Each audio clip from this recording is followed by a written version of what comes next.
Assalamualaikum warahmatullahi wabarakatuh. Perkenalkan, nama saya Susilawati dari kelas 11 Gregor Mendel, nomor urut 32. Baiklah, kali ini saya akan menjelaskan materi tentang sistem dinamika demokrasi Pancasila. Di sini saya sudah mempunyai 6 pertanyaan. Baiklah, langsung saja pertanyaan pertama. Apa yang dimaksud dengan demokrasi? Demokrasi adalah sebuah sistem yang digunakan dalam suatu negara dengan tujuan untuk melindungi hak-hak perorangan warga negara, atau bisa disebut dengan pemerintahan rakyat. Pertanyaan kedua. Jelaskan macam-macam demokrasi. Di sini saya mempunyai 4 macam-macam demokrasi.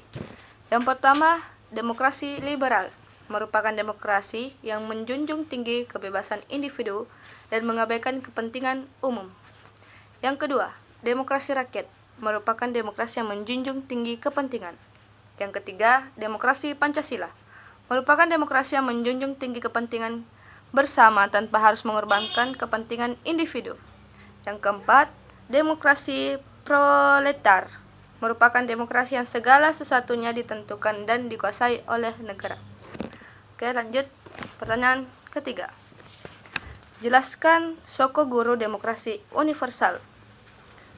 Sokoguru Demokrasi Universal adalah suatu sistem demokrasi yang ditegakkan berdasarkan suatu dasar berpijak atau pilar atau tiang penyangga yang hidup kokoh yang mampu beradaptasi secara menyeluruh pada berbagai lapisan masyarakat dengan menembus batas atau sakat ruang dan waktu.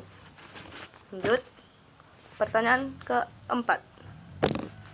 Jelaskan bahwa nilai demokrasi Pancasila lebih unggul jika dibandingkan dengan demokrasi-demokrasi lainnya.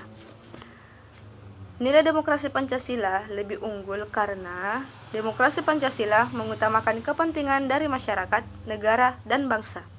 Sedangkan demokrasi lainnya mengutamakan kepentingan demokrasi diri sendiri. Pertanyaan kelima. Buktikan bahwa negara Indonesia adalah negara demokratis baik secara normatif ataupun empirik. Baiklah. Yang pertama, secara normatif. Asas demokrasi pada Indonesia dapat dibuktikan melalui manifestasi yang tertera di Pancasila dan bentuk-bentuk formal seperti pemilu langsung.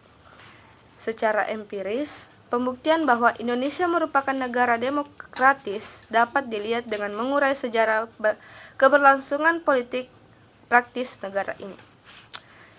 Sedari awal kemerdekaan sampai hari ini, proses pemilihan kepala negara, kepala daerah, dan wilayah rakyat di parlemen selalu melalui rangkaian pemilu secara langsung. Oke, pertanyaan terakhir.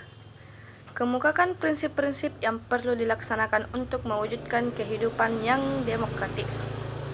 Baiklah, hal-hal yang perlu dilaksanakan: yang pertama, negara berdasarkan konstitusi. Yang kedua, jaminan perlindungan hak asasi manusia. Yang ketiga, kebebasan berserikat dan mengeluarkan pendapat. Yang keempat, pengertian kekuasaan secara berkala. Yang kelima, adanya peradilan bebas dan tidak memihak.